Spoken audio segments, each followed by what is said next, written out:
Good morning, Torrington. I'm Eric Starkey. Today is Friday, March 2nd, and you're watching Torrington Today. I know I'm coming at you a day late, but it's been one of those weeks. Yesterday I was up in Douglas and in Casper covering both Southeast and Torrington girls and boys basketball, and Crystal's out of the office on vacation for this week. So if you bear with me, we'll get through this week's news, and we should get you back to your regularly scheduled programming for next Thursday. As far as Wednesday's paper goes, you can read about an in-depth report of Ed Buchanan of Lingle. He was in contention for the Secretary of State position, and he was awarded that position. You can read about that online. But in Wednesday's paper, you can read about an in-depth report of meetings and things on Saturday. Andrew Brosig went down to Cheyenne for those meetings.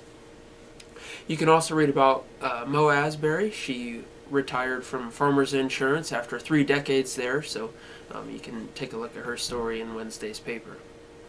As far as today's paper goes, it feels a little weird saying today's paper.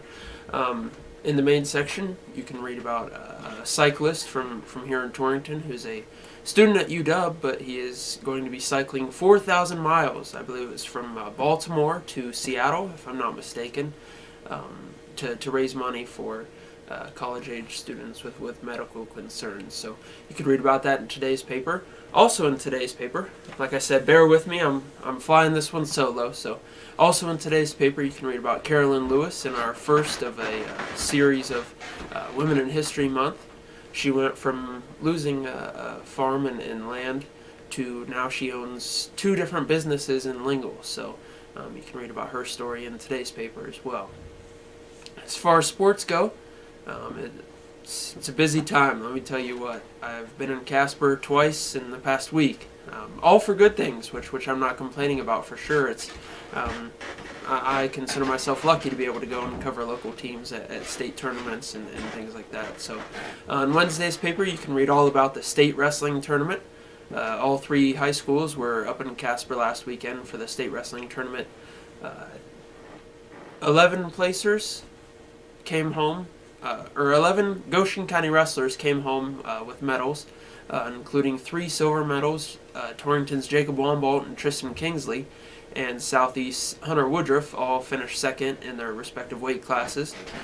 So you can read about all of your state wrestling coverage in Wednesday's paper, as well as regional basketball coverage for Lingle, Fort Laramie, and Southeast, both their boys and girls teams. They were all at the regional tournaments this past weekend, so you can read about all that in Wednesday's edition.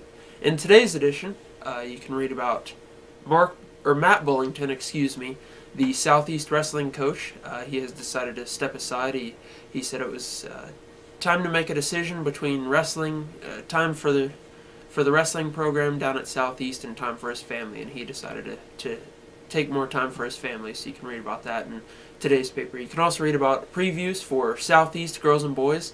They're both up in Casper for the state tournament. Southeast boys suffered a loss yesterday, but the girls picked up a win, so they're on to the semifinals today. So you can read previews for the state tournament in today's paper for Southeast girls and boys. You can also read previews for the Torrington girls and boys as they're at the 3A East Regional Tournament up in Douglas this weekend.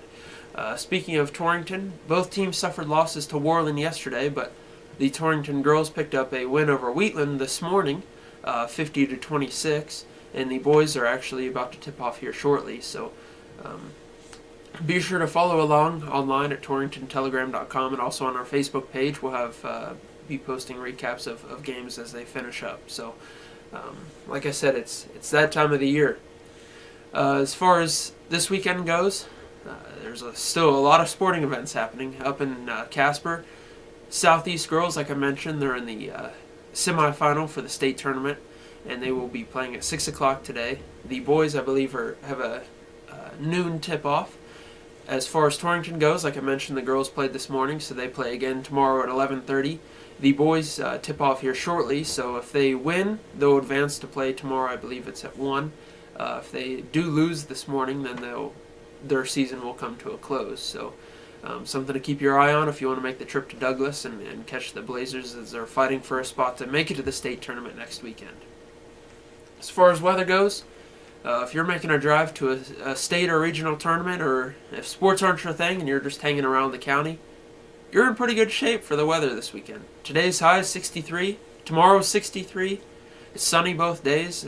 I opened the video by saying it was March 2nd, and it's starting to feel a bit like March, which I'm certainly not complaining about. So both today and tomorrow are 63. And then on Sunday it drops down to 47, and we're looking at partly cloudy conditions, but still 63, 63, 47 for the first weekend in March. I'll take that any year. So, well, there you have it, Torrington. Like I said, we'll be returning to your regularly scheduled programming next week.